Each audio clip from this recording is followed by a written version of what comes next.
आओ।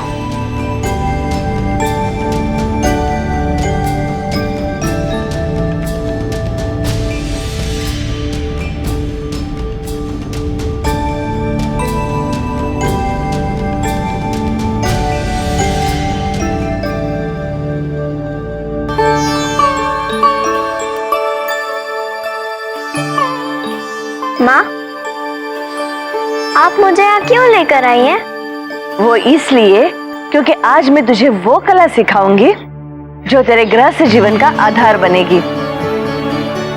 पाक कला अर्थात भोजन बनाने की विधियाँ। भोजन बनाना भी कोई कला होती है?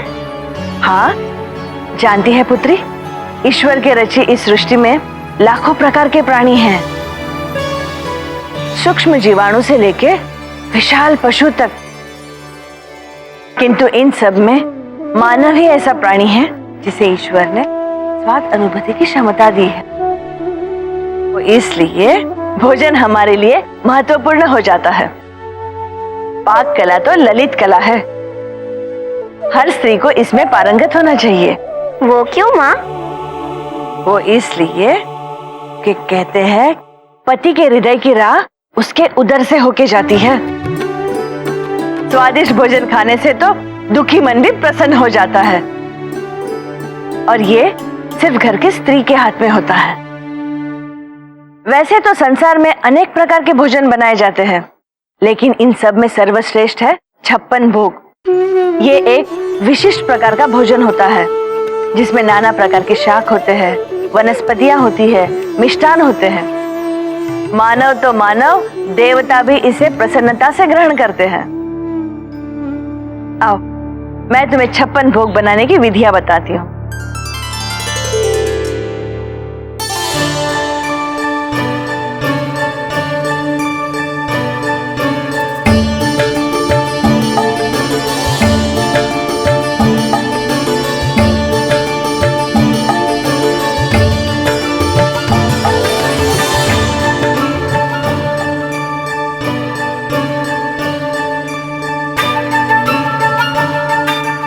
अब समझ में आया 56 भोग कैसे बनता है? हाँ माँ, मैं सब समझ गई। देखो पुत्री, ये सुनने में जितना सरल लगता है उतना ही बनाने में कठिन है। इसमें संपूर्ण निष्ठा और एकाग्रता की आवश्यकता है, और जब तक इसकी विधि से भली भांति परिचित ना हो, इसका संपूर्ण स्वाद नहीं आता। माँ, आप व्यर्थ ही चिंता कर रही हैं।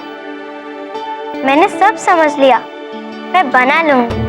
अगर कोई कठिनाई आए तो मुझसे अवश्य पूछ लेना। महारानी,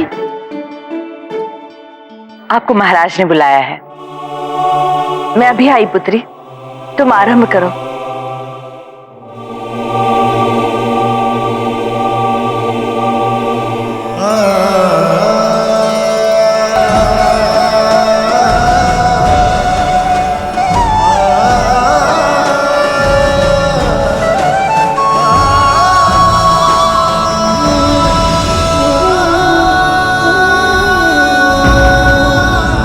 नारायण नारायण।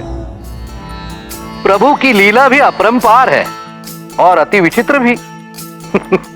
वो जिन पर सारे संसार के भरण पोषण का दायित्व है, जो स्वयं अन्नपूर्णा है, आदि शक्ति का रूप है, उन्हीं का अंश है, उन्हें ही सिखाई जा रही है पाक कला।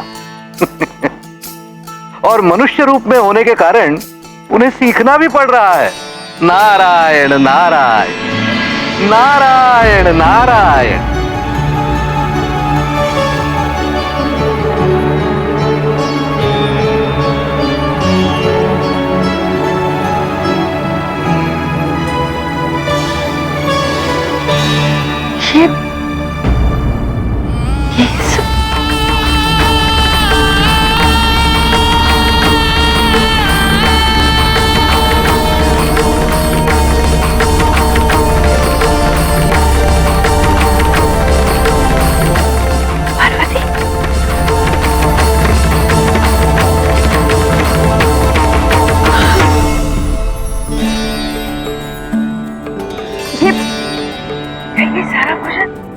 तुमने बनाया?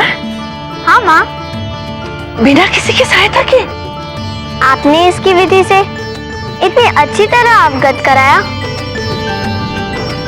फिर मुझे किसी की सहायता की आवश्यकता क्यों पड़ने लगी माँ? मुझे तो अपनी आंखों पर विश्वास ही नहीं हो रहा कि ये सब तूने बनाया। तू तो साक्षात अन्नपूर्णा है, साक्षात अन्नपूर्णा। जानती है, ऐसा भोजन तो मैंने स्वयं कभी नहीं बनाया, और ऐसी उत्तम खुशबू तो मेरे बनाए भोजन से कभी नहीं आई। आप मेरा मन रखने के लिए मेरी इतनी प्रशंसा कर रही है ना? नहीं पुत्री, कदापि नहीं। झूठी प्रशंसा करना झूठ बोलने के समान होता है, जो मैं नहीं बोलती। मैं हृदय से कह रही हूँ, मैं बहुत प्रसन्न हूँ, बहुत प्रसन्न हूँ। मुझे तुम पर गर्व है पुत्री, मुझे तुम पर गर्व है। ईश्वर हर माता पिता को जैसे पुत्र